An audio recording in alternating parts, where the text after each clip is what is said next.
as we dive into this conversation, I want to define some terms and what does it mean to be pro-life? So when somebody says, hey, I'm pro-life, what does that mean? When I say I'm pro-choice, what does that mean? This pro-life issue is so close to my heart, and having children and grandchildren. And for me, it became something that we have to talk about. Yeah. This is a bigger stake here, that it's not just me going to one person and saying, this is something God's not okay with, but it's something that's going to give a license in our whole state. And I think that's why at the heart of this, for me personally, it's so important that we don't get this wrong and mix it up with the political agenda, and that we as believers with a biblical worldview look at Scripture and say, okay, what is the heart of Jesus? And Angie and I just had this conversation before we started the podcast, and it kind of blew her mind. Blew my mind a little bit too. There is no pro-life party in America anymore. Welcome to Let's Talk About That, the podcast where we take a deeper dive into Sunday's message and explore any questions you might have. I'm your host, AJ Stevens, joined by lead pastor Chip Parker, and I'm thrilled to be on this journey with you. Whether you're a longtime member of the Orchard or a first-time visitor, Let's Talk About That is your space to explore, reflect, and connect. Join us as we navigate the intricacies of faith, spirituality, and daily life, seeking to understand how the wisdom shared on Sundays can be applied to our modern challenges. So grab a cup of coffee, find a comfortable space, and let's dive in together. This is Let's Talk About That, where the conversation about Sunday's message never stops. All right, well, today is Thursday, September 12th, and we are not normally in here on Thursday, and it's actually the first time this year we've been in here on September 12th. So, why do you feel the need to let everybody know the day that we're recording this? It drops on Tuesday. Because sometimes when you say things that were relevant 24 hours ahead of time or 24 hours afterward, it helps give them some context. Okay. You know what I mean? Yeah, I heard. And maybe some of you also got that subtle nod. That was not. No, it's not a subtle nod. It was a subtle nod. I get it. I received that subtle nod. It was not that. Shout out to the juicer. Moving along, Angie is with us. Angie Land, and I want you guys to get to know Angie Land because she's a big part of the reason we're here on a Thursday, September 12th, and we're going to unpack a lot of the conversation we're talking about today because she came in here with a passion and a burden, and we're going to go through all that. But before we walk through all that, I want people who maybe have never met you, because this is a platform for at the very least 3 locations, and then plus some to get to know Angie. Of lists. Yeah, it does. Dozens. Okay. Well, hey, everybody. So, my name is Angie Land, and I'm not sure what all you want me to say about that. Let me help. Let me steer you. The first thing you need to know is that this is Alton Land's wife. Yeah. And he's the man.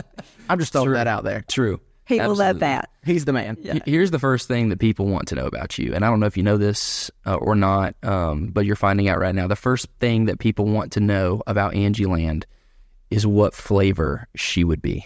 What flavor? Like of ice cream? Isn't that funny? I always go into it because it's so funny to me. Yeah, so here's some answers that we've gotten. Matt Pennington, right? Matt says that he's black coffee. Okay. Let's see. I was salt and pepper. So I think that was just a dig at my, hair. But whatever, it's fine. We had Mary Beth on with a few other girls, and they said, Mary Beth, I think you would be strawberry. And she goes, oh, thank you. Received it like it was the base. So, I mean, we're all over the place. Maybe the most specific is somebody said that they were the sweet and hot wings from Thunder Alley Bowling in Live Oak. Okay. So whatever flavor best describes you, Angie. Okay. So right off the top of my head, my first thought is cinnamon. Okay. Oh, that's a new one. Tell me why you think you're cinnamon flavored. So cinnamon is, in our family, it's a comfort food. Okay. Big sweet potato pie family. Okay. That's my husband's favorite. That's my kids, my grandkids. That's always what they want for their birthday is sweet potato pie. And you put cinnamon in it, and it's that comfort. But also cinnamon, if you get it out of the right context, it can be a little spicy.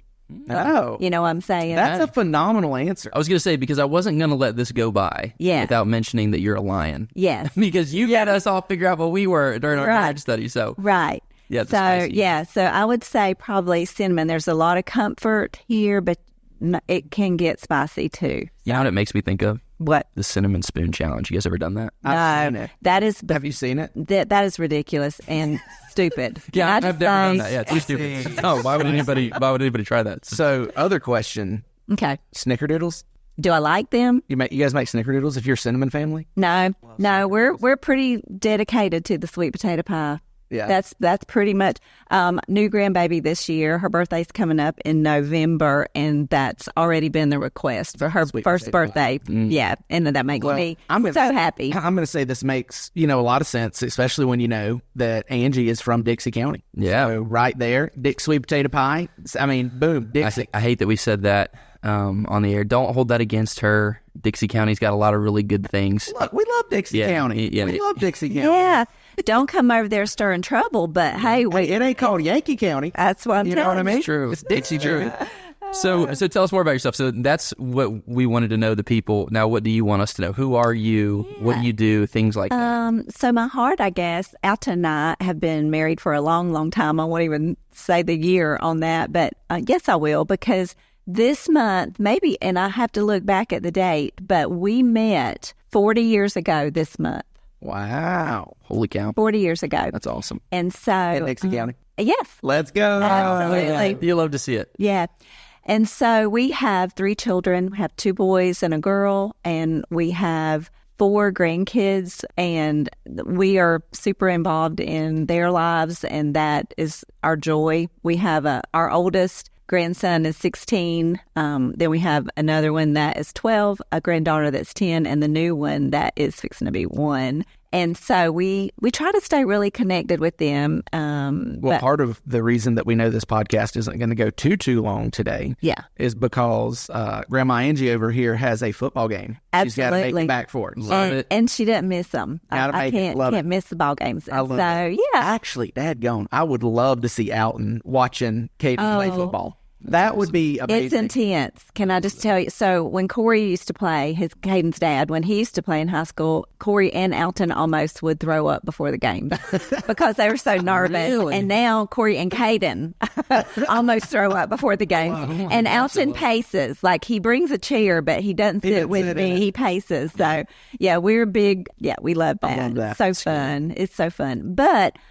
so my heart for people and what the Lord has given me to do is relationship counseling. I have had a heart for that probably since my 20s, just knowing that life didn't have to be so hard, that with that we tend to make it harder if we don't know how to approach relationships, and that there's not a lot of direction out there in regular life, like in school and in, different arenas that you're in. And so that's something that early on I had to seek out, was how to have healthy relationships. And when Alton and I got married, we both knew what we didn't want in relationships. So we had to really pursue that. And in our own pursuit of a healthy marriage and raising children, having healthy family relationships, God called me to relationship ministry. And so I've been doing that for over 20 years now, working as a marriage and really relationship counselor that I love. And that's something I don't know that I'll ever be able to retire from doing that. But anyway, that's a big part of my life. And I also,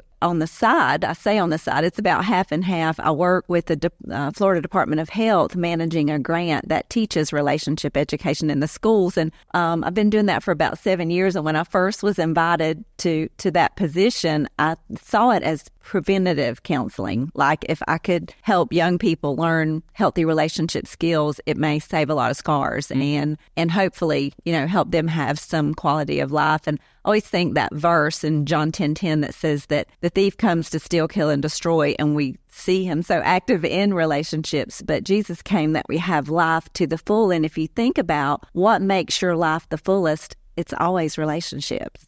It's also what makes your life the hardest.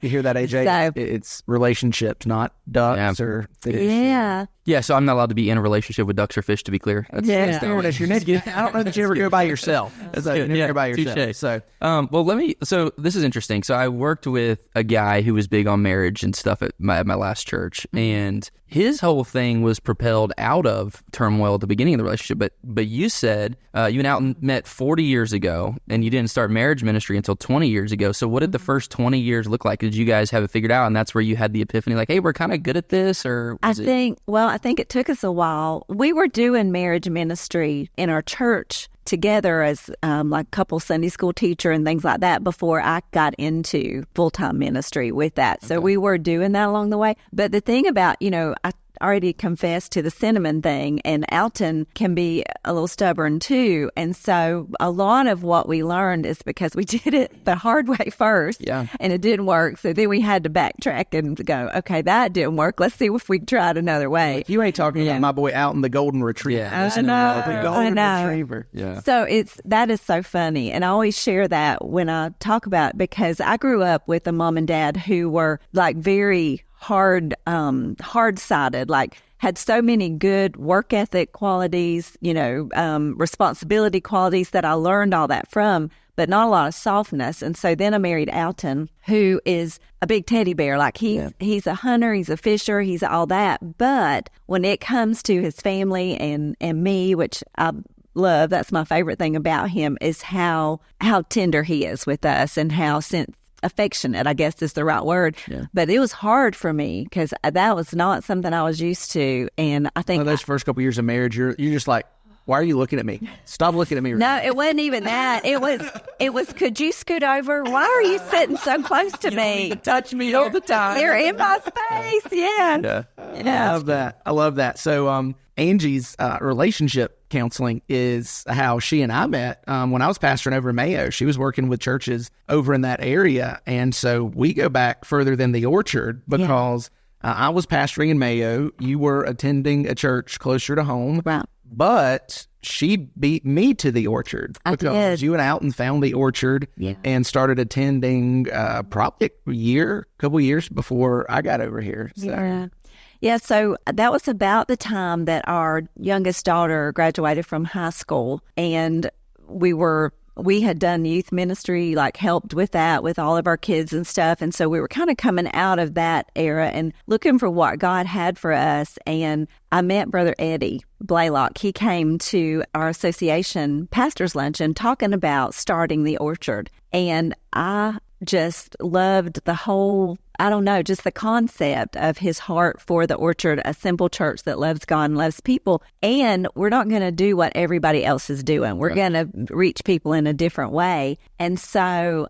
specifically people that nobody else is reaching. Yes, Man, these churches are great and they're doing all this for these people, but there's these people who feel neglected, like they can't walk into a church. And that don't feel comfortable, or connected there. And so Alton and I just came to visit a couple of times, and I really was quiet. I felt like this was what God wanted, but I was just really quiet. And about the third visit on the way home, Alton said, I think this is where we're supposed to be.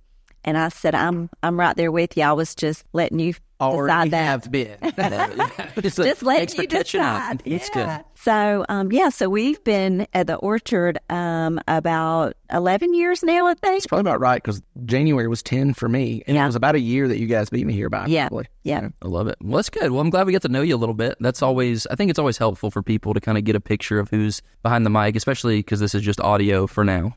Shameless plug for now. But, it helps them get to know you a little bit better, especially as we dive into the stuff that really we're here for. And I would love for you to kind of launch us into this with a passage that you just shared with us, because it sounds like to me this was kind of the crux of the heart behind this conversation for you. Yeah. And so I would love for you to start there and then maybe talk about the reason you said, hey, I think I would love to have a conversation about this. What is that? What does it look like? Start with the passage and then kind of springboard us into that, if you would. So just to introduce this passage a little bit, in counseling over the last 20 years with relationships and stuff, there have been instances where I've talked with couples and women particularly about the pro-life issue, whether it was a woman recovering from having an abortion or a couple who were considering that, or that was an issue in their marriage because of a decision that was made or whatever. And so this pro-life issue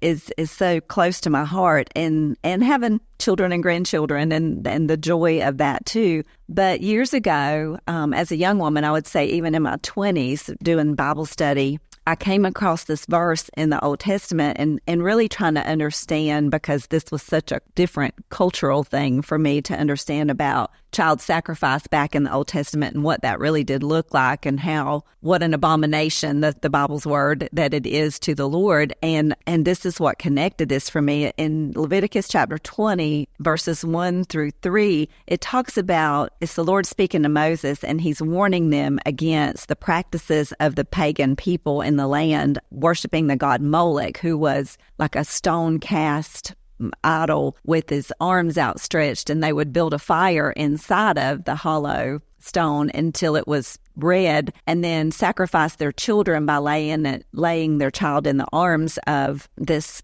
statue or whatever to sacrifice, really, for the purpose of betterment of life for them, of whether it was better crops or prosperity or whatever they were asking the gods to do to help win a battle or a war, whatever. And so, we can't even imagine that happening, doing something like that. But then in verse 4, this is what caught my attention. It says, if the people of the land do at all close their eyes to that man when he gives one of his children to Molech, and do not put him to death, then I will set my face against that man and against his clan, and will cut them off from among their people, him and all who follow him in following Molech. And so during that time in my 20s, there's every election cycle, it seems like there's a pro-life issue of some sort or an abortion issue that's being talked about. And back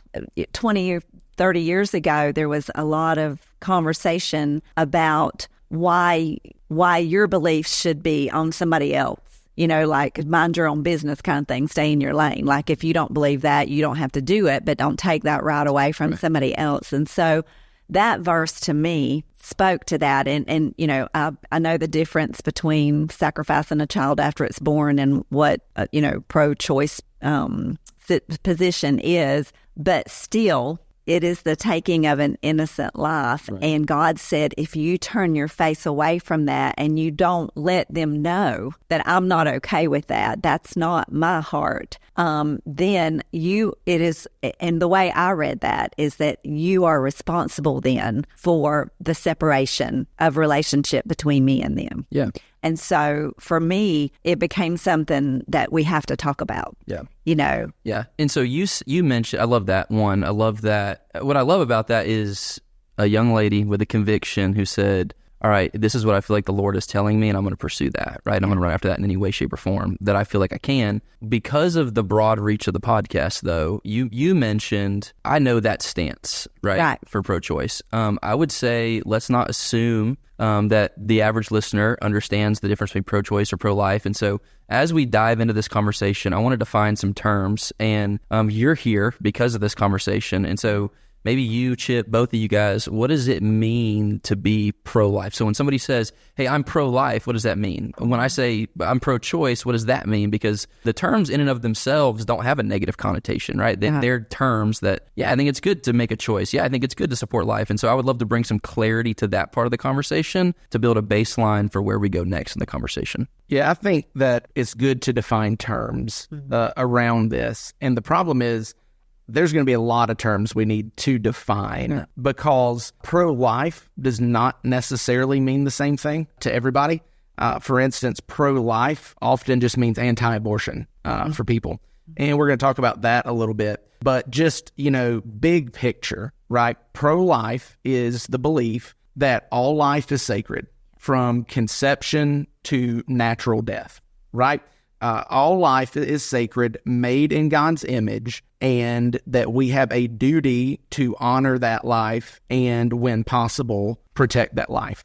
Pro-choice is that it should be the decision of, I would say parents, but it's really not parents. It's specifically the mother, that the mother of an unborn child should have the choice to carry that pregnancy to term or not. That's the choice, right? When we say choice, what choice? We're talking about the choice of whether or not to terminate a pregnancy before it's brought to term. Again, that can be nuanced in a lot of different ways, but I think those are really the broad categories that when you think of this is what it is. Yeah. And specifically, this is something, Angie, that was on your heart because you're looking around, you're looking at the amendments, you're like, Amendment 4 has this language, and if I'm even a little bit in the loop, but I'm unclear on the language of the amendment, it could swing me one way or the other. And so this is not necessarily, I don't understand pro-choice or pro-life, but this is, I need to really find out what I'm voting on or otherwise. Well, Florida, quite honestly, has a terrible constitutional amendment system because you can be placed in the constitutional amendment by a ballot vote,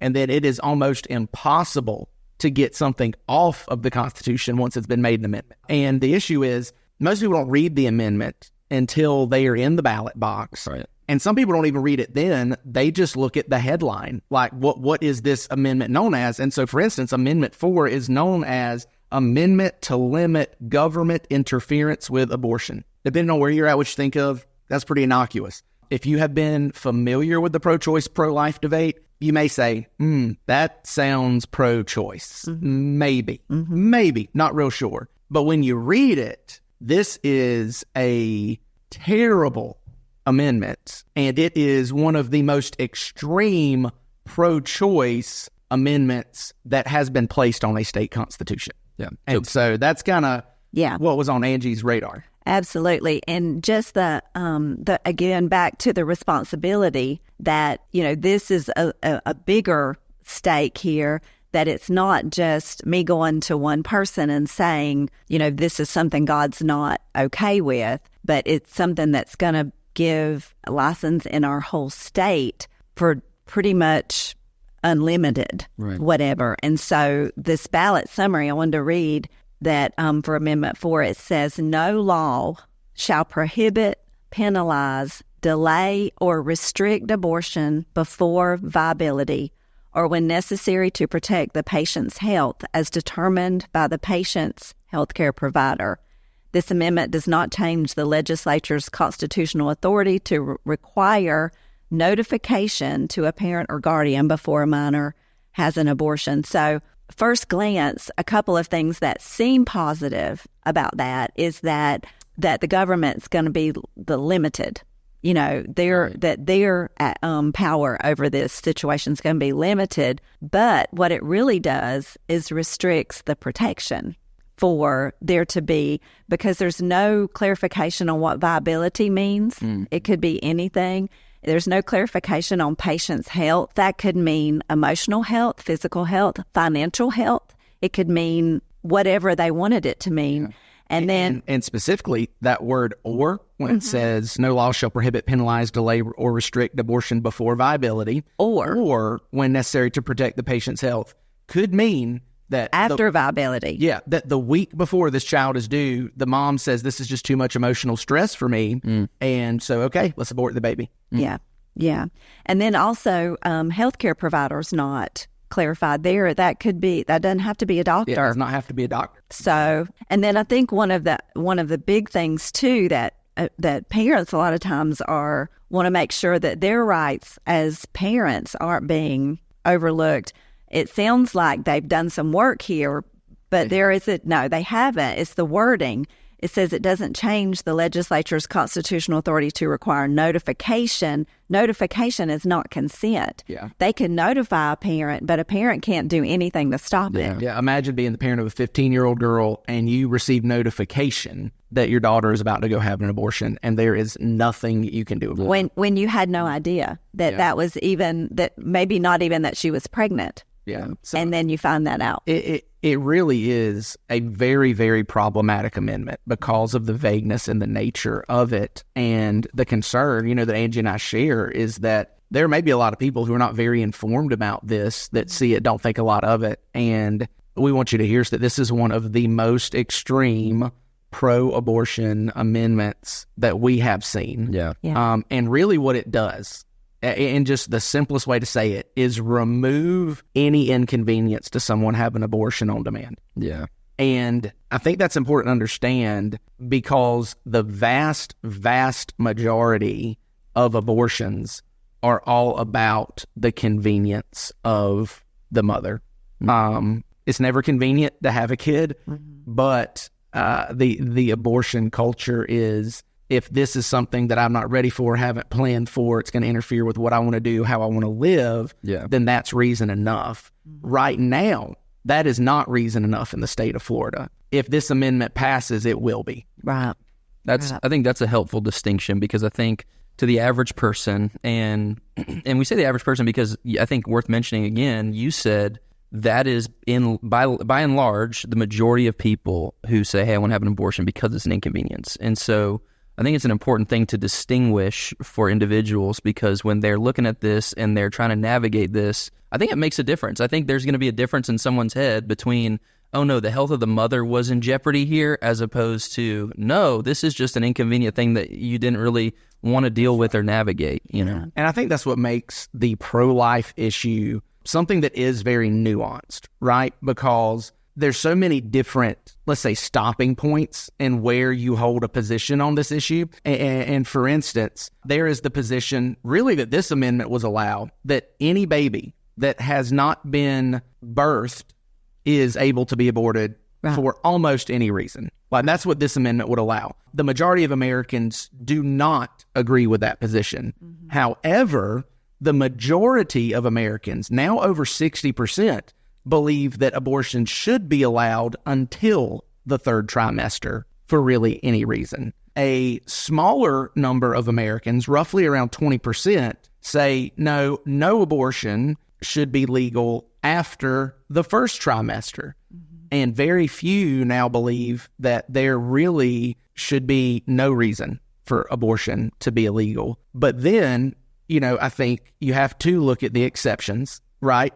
Such as situations with the life of the mother is at stake, the baby is not viable. There are situations of rape and incest that are exceptions, right? And a lot of Americans would say, okay, that we need to talk about that more.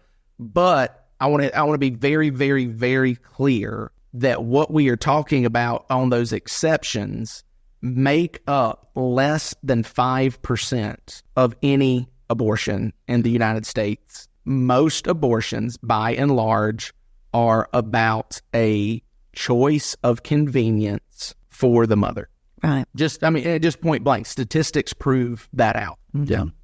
So let me ask you this, either of you guys. If I'm listening to this, I'm processing this, I'm navigating this, I'm trying to learn based on this conversation. Maybe this is information I'm getting for the first time, because I thought Amendment 4 was a phenomenal amendment, right? It takes choice out of the government, which I think is one of those, right. Especially right now in the South, right? I think we have a big culture of like less government and more, personal responsibility. We love the idea of that. And so I'm learning all this. I'm drinking from a fire hose. Now, what do I do? How does this amendment affect both, right? It's less than 5%, right? But I'm the individual who's in the 5%. How does this amendment affect me? Do we have a grasp on that side of the conversation, or what does that look like? Say that one more time. Yeah, so I have Amendment 4 here, and I am under the impression now 95% of abortions are just inconvenience, right? Like I want to deal with this so that it doesn't affect my well-being, my life, whatever. How does this help us navigate the other 5%? Does it help us navigate the other 5%? As a believer, where do I land? Where should I land? So this the other 5%? Particular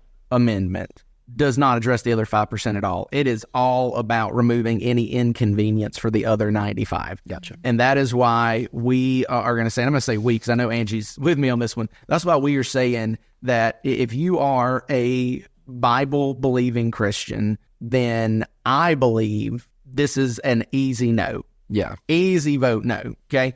I don't want to downplay that there are some difficult conversations to be had around the issue of abortion. And I want to get into that on the podcast. That's why we're talking about this on the podcast. But this is not one of those difficult issues. Good. No. And I think as a believer, if that's, if you are struggling with that concept, then, go back to the heart of God, that life was his idea and life begins at conception. The Bible is clear about that he alone really is the one to decide when a person lives and when a person dies. In the Psalms, it says that all of the days of a person were written down in his book before one of them came to be. And so when a a baby is conceived, God has a plan for that life. And as a believer, I believe that's what the Bible teaches, and that is the position. But I also know that when I have counseled with women who have had abortions,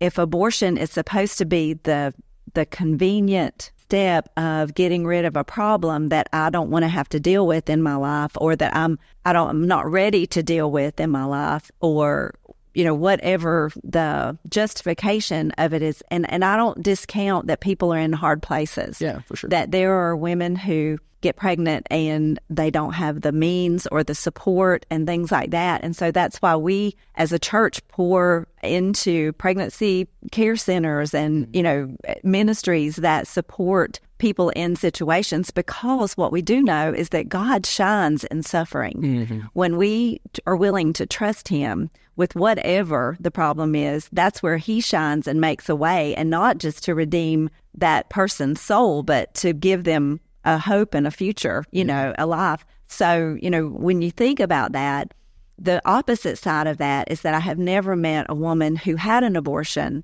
that said, oh yeah, once that was over, I didn't think about it anymore and my life moved on. No, they were years of condemnation and shame and guilt, and just talk about suffering in a whole different way that I don't think that gets discussed a lot of times when you're talking about a pro-choice position. And I guess I always have to think about it this way. We talk about health care and being able to choose for our own body. Could you imagine walking into a clinic and saying, I don't think I need 2 kidneys. I'd like to lose a little weight. Would you just take one of these out for me? No doctor's going to do that. Right. They're not going to just take a part of your body off, even if you don't need it. Yeah. Even if, people survive without appendix, but you don't do that. And so I guess that's a thought about that, is that we talk about it being health care, or that it's about your right to choose. But realistically, there's not a lot of choices that you can make about things like that either. Yeah. And that is why, and we're not going down this rabbit trail today, but why it was extremely problematic when the COVID vaccine came out and a lot of people started chanting, my body, my choice. Yes. That was the rally cry of the pro-choice, pro-abortion, platform for a while. And whether you agree with the vaccine or not is not the point. It's that we need to think through how we talk and argue about those things. Yeah. Right. Because it's my body, my choice. No, that does not hold up in the civic square. It's why prostitution is outlawed. Right. It is why public nudity is outlawed. Thank you. Like, there are several things that you cannot do with your body just because it's your body, your choice. Right. That's why this conversation is and I love that. I think both of you mentioned this, but it's worth distinguishing. This is not a political conversation today. This is a conversation that's founded and rooted in a biblical worldview that has leaked its way into politics. So this is my soapbox. And we're jumping. And this is where, Angie and I have talked a little bit before. My issue with the, quote, pro-life movement is that it has been used by conservative Republican politicians to engage the evangelical voting bloc for their purposes. And I'm not saying that there are not good and godly conservative Republicans who are genuinely pro-life. I'm not saying that there are not good, ungodly Republicans who are genuinely pro-life, because you don't have to be a believer to be pro-life. Right. You just have to believe that life begins at conception, and it kind of sorts itself out from there. Right. What I'm saying is that there has been very little actual care and movement around the care for unborn life due to political causes. Right. And yet it has tied us very closely to a political platform that, whether we realize it or not, has left us behind. Yeah. And here's what I mean when I say this. And Angie and I just had this conversation before we started the podcast, and it kind of blew her mind. Blew my mind a little bit too. There is no pro-life party in America anymore. The Republican Party is officially pro-choice. And it happened without people talking about it, making it a big deal, because what happened is we stopped being pro-life and we started being pro-party. Sure. Pro-politician. Right. In 1980, Ronald Reagan added clear anti-abortion language to the pro-life section of the Republican Party platform. It remained unchanged until 2016, the platform, until there were attempts to change it ahead of 2020. There was a lot of pushback. And so it said, all right, never mind, we're going to leave it unchanged. We'll just go with what was happening in 2016. In 2024, the platform, the official platform of the Republican Party has changed. Let me read to you what the official platform of the Republican Party reads on abortion. We proudly stand for families and life. We believe that the 14th Amendment of the Constitution of the United States guarantees that no person can be denied life or liberty without due process, and that states are, therefore, free to pass laws protecting those rights. After 51 years, because of us, that power has been given to the states and to a vote of the people. We will oppose late-term abortion while supporting mothers and policies that advance prenatal care, access to birth control, and IVF. Now, here's the thing. Just like Amendment 4, that sounds okay. Right. Hear me. If that platform had come out in the 90s under the Clinton administration, it would be shot down by every evangelical voice in America as a pro-choice platform. Why? Because it says we're letting the states choose what laws they pass to restrict abortion, and that we will only oppose late-term abortion. The GOP, the Republican Party, and explicitly President Donald Trump are pro-choice candidates. Pro-choice party. Now, the reason that has happened is because the Democratic Party has become radically pro-choice. Right. That's not historically been the case. This would have been their party platform in the late 80s, early 90s.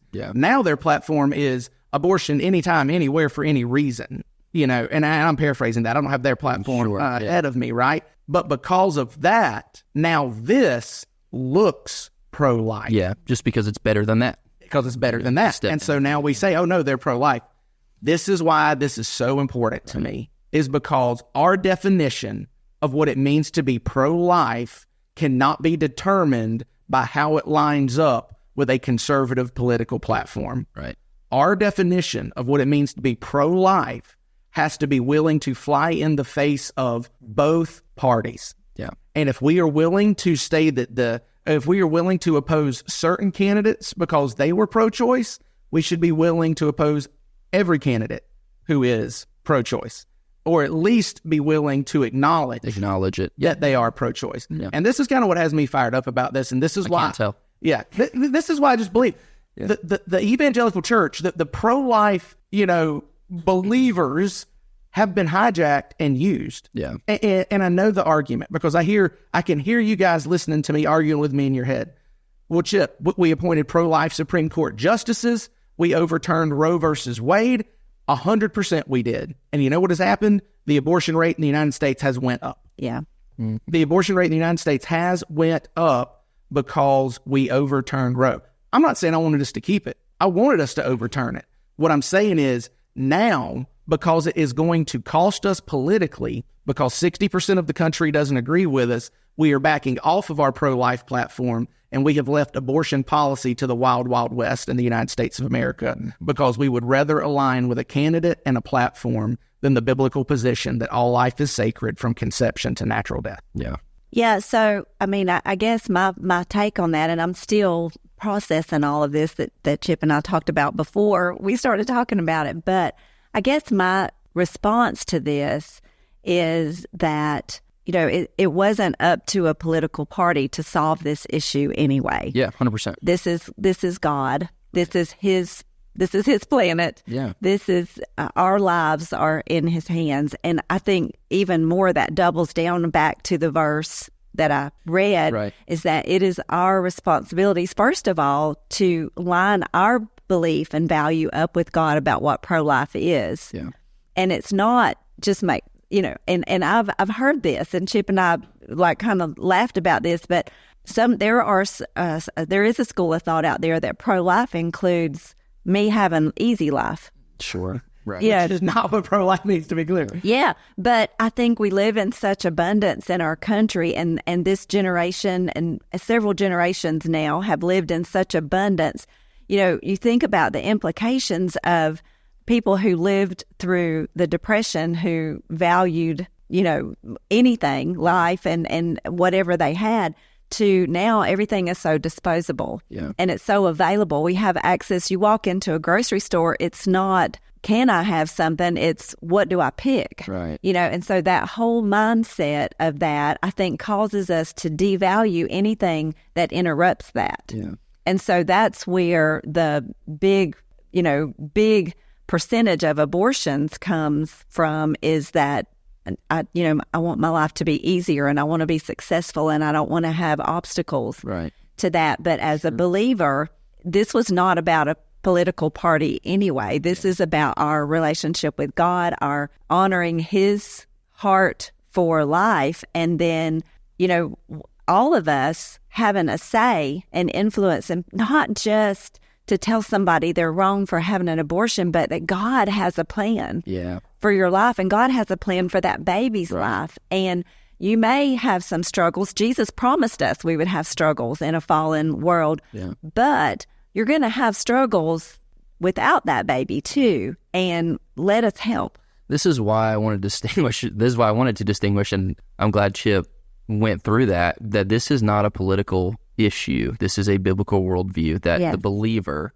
and this is why it's so dangerous to not separate the Southern fried Christianity side of things, because in our heads, I think a lot of times we've equated Christian with conservative, and those two things are not always true.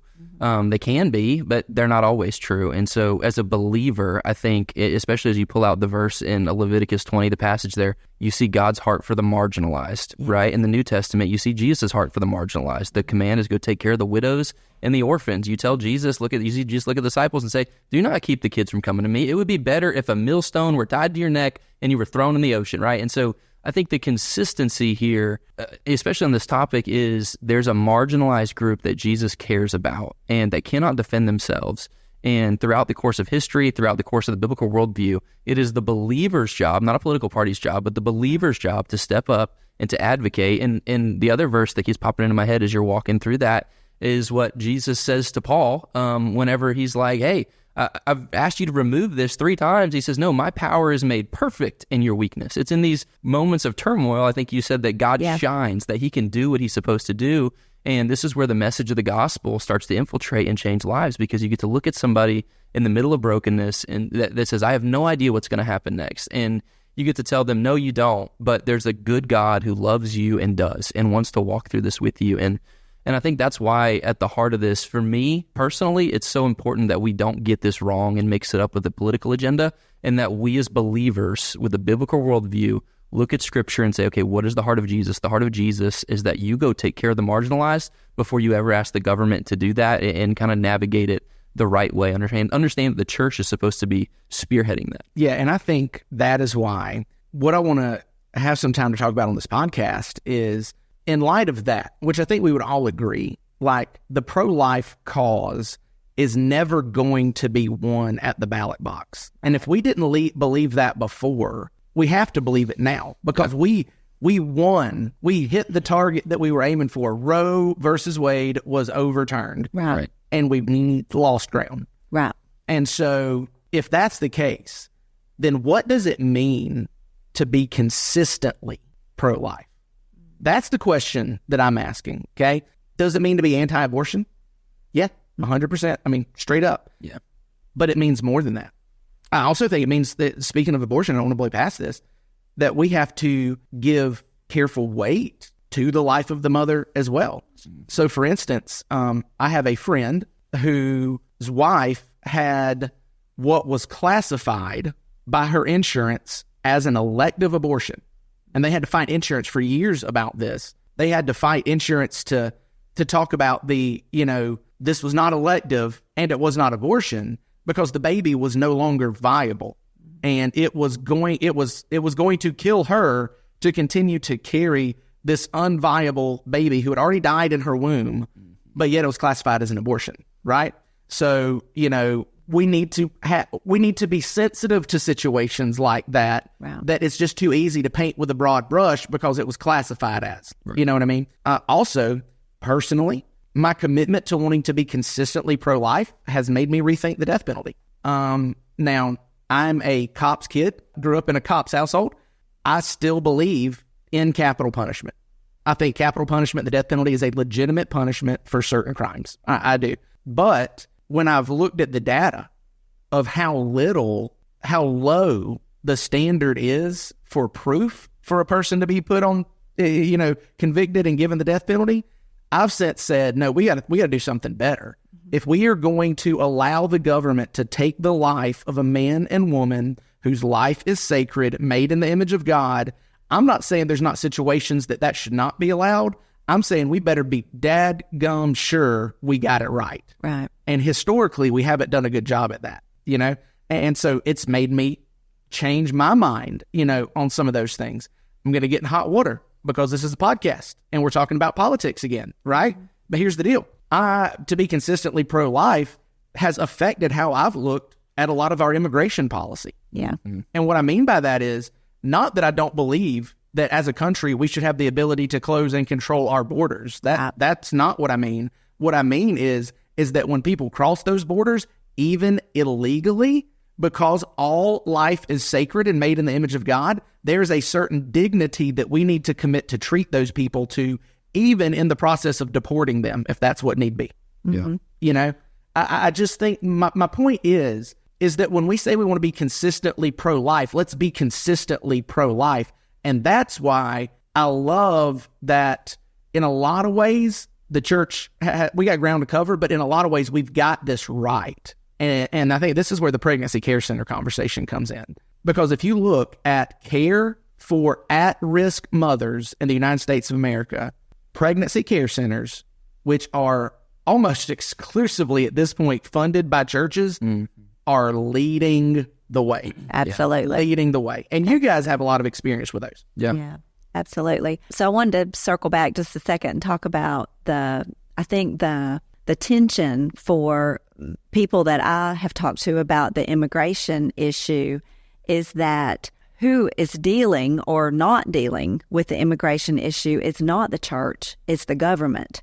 And the government is about law and enforcing the law. And so that's where the problem comes, is that when laws aren't enforced, then there's consequences for everybody else. If the law is enforced and things happen, then the church can come alongside the government and show dignity to people who are marginalized and who are struggling. If the church were in charge of immigration, it would look different. And I'm not saying we should be at all. No, we shouldn't be. But you know what I'm saying? Like I hear that people, and yes, we should treat people with dignity, but I think that puts a standard on the government that's not the purpose of the government, is to enact that. The government is to enforce the law, and the law says that this is the way things are supposed to be done because there has to be order.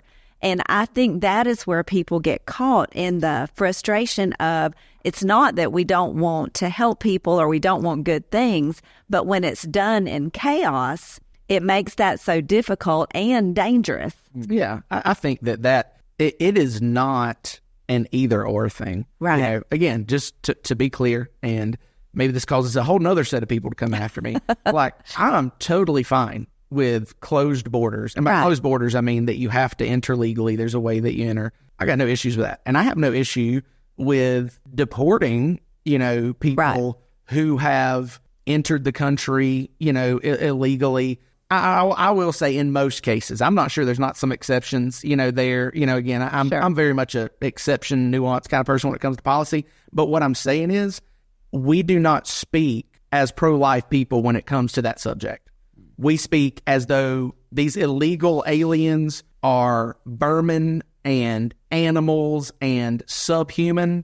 That's not the case. We do not get to determine what humanness is. Yeah. Because there was a time when policy said that unless you had white skin, you weren't human. Yeah. There was time when policy said if you were Jewish, then you weren't human. And so that does not mean that you don't have to be held accountable when you break laws. Right. It means just because you've broken laws, you're still human, but then let's deal with that in a human way. So again, it's not an either or thing. It's just that sometimes I feel that our cry for pro-life tends to fall on deaf ears when they do not see us being compassionate to all life. 100%. No, yeah, I agree with that too. Yeah. And I think that's why it's so important to be consistent, right? Especially when you want to circle back up to the definition real quick that we said at the beginning. To be pro-life is to acknowledge that life is sacred from conception until natural death. It doesn't have a disclaimer about your ethnicity. It doesn't have a disclaimer about your upbringing. It doesn't have a disclaimer about your social status. It doesn't have a disclaimer about where you were born. It is, this person was made in the Imago Dei, and so we should treat them as they were made in the image of God. And so let's talk about the dark side of where this goes really wrong. We are currently in the midst of a genocide. I don't know if you guys are aware of this, but over in Iceland, the ability to abort babies with an atypical genetic code, so they can test that very early on. The ability and the access to abort babies with an atypical genetic code has virtually eliminated the Down syndrome population in Iceland. And here's what I know. I know that the Down syndrome men and women that have been in my life have been a gift from God. Mm-hmm. One, my best friend's brother was older than us, Down syndrome. I love him to death, a gift from God in our life. Mm-hmm. And there's a country, a modern first world country, that has eradicated that segment of their population because of the access to abortion. Mm. And that's why, let me circle back and say this. When I say that we need to be consistently pro-life with the death penalty, with how we view illegal aliens and immigration policy, with caring for mothers who are at risk before and after birth, that's all part of being pro-life. There is no issue as clearly and most importantly pro-life as a fight against abortion. Yeah. And I think that I think that gets lost sometimes, is that these can all be pro-life issues. They're not all equally pro-life issues. Yeah. You know what I mean? Yeah. And I think that's why things like Amendment 4 really take precedence, because of how much of a assault on life it is. Yeah. And I do think, too, it's based on, this is just my experience, my conversations, my algorithm, right? Like, a lot of this is based on an assumption that we had in our definition that the average person may not. And that assumption is that this is from conception until natural death. And so a lot of the pushback from the pro-choice groups have been, well, it's not a life. It doesn't count. It's really just a part of her body. It's not its own entity yet. And so they will push back. And that's a whole nother conversation for another hour-long podcast. But I think that getting to square one is helpful for some of those conversations. But once we get to square one, yeah, we treat it like it's a life, and we treat it like it's its own person. It's an individual. And I think, if we're going to have a fair discussion, we have to acknowledge that most, I would say, and maybe that's wrong, but most pro-choice advocates would disagree with us on when life begins. That does not mean that we think they're right. It just means that, we can acknowledge that there is a different starting point for this, but there gets to be a point where it is very difficult to say this is not a life. Right. I can understand how a non-believing atheist would not agree with me that life begins at conception. I can understand that. I cannot understand how you would say, but when that baby is sucking its thumb on an ultrasound, its heart is beating, its brain's firing, it is moving, okay, at that point it's not a life, and you still want unlimited access to abort it? No, that's a life. I believe it's life at conception. I understand you don't at that point, but there's a point where we're just being ridiculous. And here's the argument. It's as simple as it can come. We've all heard it, but it's so spot on. If we found it on the moon, we'd call it life. But if we find it in a uterus, it's not. Yeah. Come on. Yeah. Come on. And there's so much hypocrisy around this too. Right. Like, for instance, in states where abortion is legal up into the third trimester, if you are in a car accident and you kill a pregnant mother, that's 2 counts of manslaughter. Yeah. Yeah. Come on. It's fascinating. Right. Well, if it's a felony or a murder charge because someone else did it, but you do it, it's just a choice. Yeah. Like, how do you rationalize that? Yeah. It's why there's so much ground to be made up here. Yeah. And we're not going to win it at the ballot box. Yeah. It is, at the risk of, quoting unpopular politician with the conservative right, it's about hearts and minds. Like, we have to change the opinion of the public on when life begins, and the value of human life. When you do that, everything else falls into place. Yeah. So let's round out. I got two more things I want to ask you, and let's round out this part of the conversation with this question. Okay, so how do I do that? If it's not at the ballot box, how do I go forward? How do I start championing pro-life? What do I do? What's my next step? So I'm going to step up on my soapbox right here with this one because it's relationships. That's how you influence people, is you treat them with value, and you, even if you disagree with them, you get to have a different opinion if someone has that, but you still treat them with value and respect, and you share God with them. You share, because in the end, we are not the Holy Spirit to change people's hearts and minds. We influence and we share and we love, but that's a good word. But in the end, really, it is for the Holy Spirit to do that work in each individual heart and mind. And we know, as long as, as the Lord tarries until He comes back to get us, we're going to be in the struggle, for that. But I think, that verse about not growing weary, but continue to know what. But I think as believers, we've got to know what we believe, and we've got to allow God to work, and it's not about getting angry and battling. I have family members that have difference of opinion on this, but, they get to choose that. They get to believe that. I still love them. I still want to spend time with them. I still, want to, and hopefully at some point their mind will be changed by whatever God uses to change it. And so, but if not, then that doesn't take away their value to and I think we do an injustice. Jesus said that people will know that you are mine, that you belong to me by the way you treat. And He talks about other believers, but I believe that includes everybody. When we were talking about the illegals and different things, it made me think about Jesus when he didn't wait for the woman at the well to come find Him. He went to find her, and she was of the opposite persuasion as a Samaritan, but he valued her, and He knew when He went and found her, she was going to spread the word to everybody, and that's exactly what happened. And so, following that example to make sure that we value people, I think that's the biggest call in the relationships, is how we do that. Valuing people, 100%. I think that's spot on. Maybe a little bit more big picture things that the church can do, not just as individuals, but I think what the church can do is, number one, I think that the church and the pro-life movement needs to be heard that if neither party, or if both parties are pro-choice, that does not make us stop being pro-life. Right. And we're not going to stop that fight, even if it's inconvenient for elections and politicians. I think that, you have to, as an individual, vote your conscience, on those things, but let's not fool ourselves into the platforms that we're voting for, in all these issues.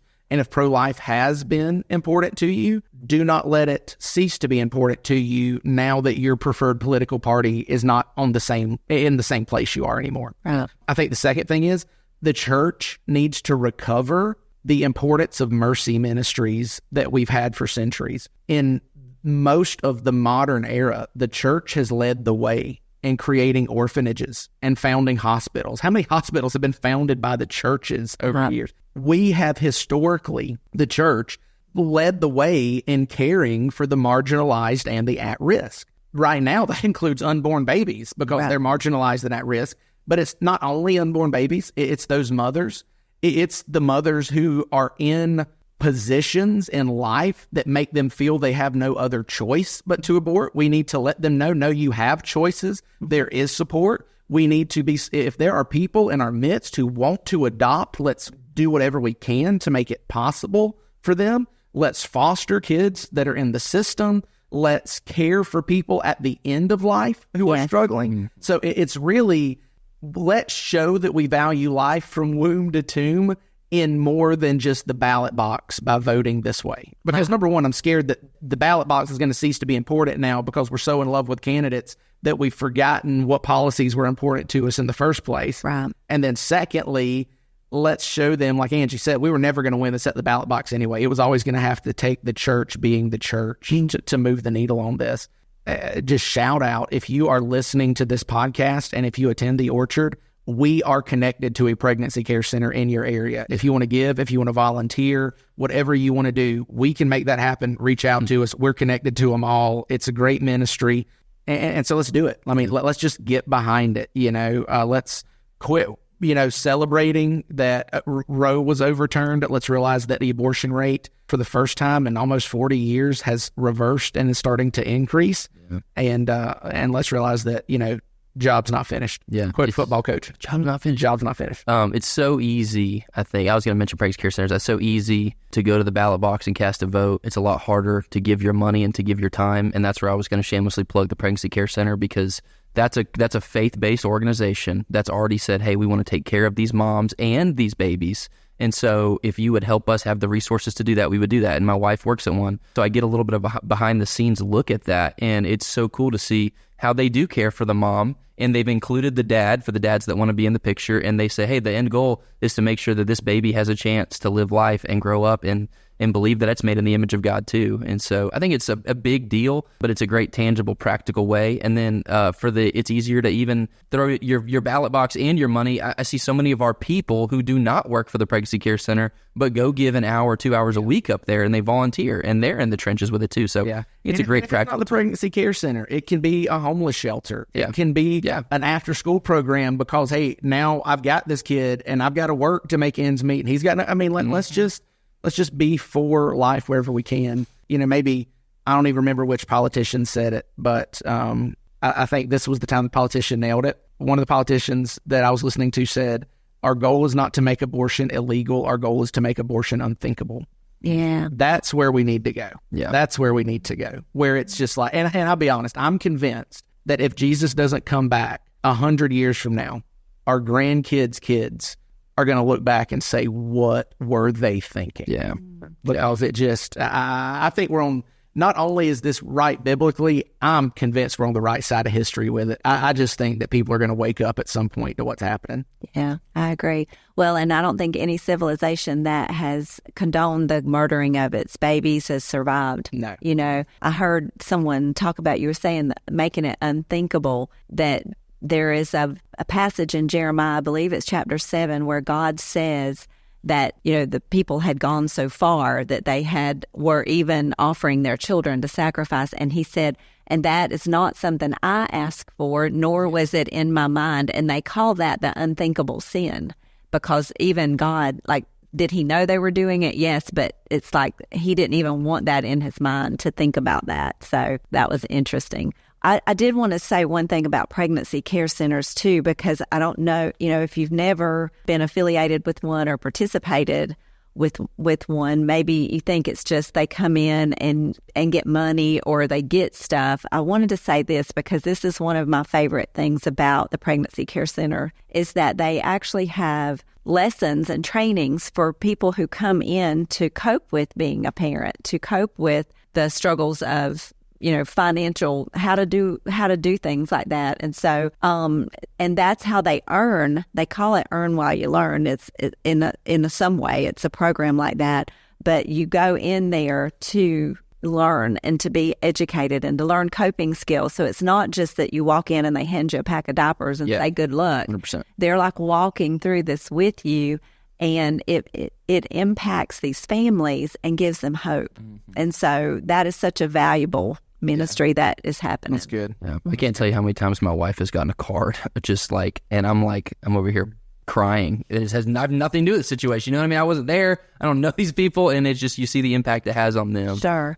So, well, here's go. You got something else real quick? No, go ahead. Okay, I was going to say, here's how I want to round this out, because Angie, you started this behind the scenes by telling us about a moment where you almost got run off the stage with fruits and pitchforks. With what? With thrown off the stage, like, hey, the woman's not supposed to be and pitchforks. Pitchforks, sorry, not pitchforks. Pitchforks, mouth typo. Okay, but I'm with you. We got you. I got you. And primarily that was because you're a woman up there and you're not supposed to be doing that kind of stuff. And so we actually got a question. I say that air quotes. Let me be super clear. You're a woman, air quotes. You're not supposed to be doing that stuff, air quotes. And we had gotten a question actually earlier last week, and the question was this: what does the Bible say about women in ministry, and what does the Orchard say about it? So I've got to answer that with Angie sitting right here? Yes. No, okay. So Jesus is for it. Jesus is for it. He voted yes. He voted yes. Here's where we are. Like, does the Bible speak to women in ministry? Yes, in different ways, right? Like, it is unignorable that the first people to carry the message of the gospel, the resurrection, were women, right? They came to the tomb and just said, and the angel said, "Hey, go tell them." And so the angels carried it. That said, I don't think that's what the question is talking about. Right. There are varying positions on women's role in ministry. What is a woman's role? What is a man's role? At the Orchard, we would hold a position that might be best described as soft complementarianism, which means that we believe that God created men to be men and women to be women. And there are certain roles that God has given to men, certain roles that God has given to women. And yet we do not believe that it keeps Angie from being able to teach a class to a room full of couples about relationships and marriage. Adult couples, Angie. Yeah. So here's what we would say, that this is our line at the Orchard. We believe that the Bible teaches that the role of pastor is reserved for men inside of the local church.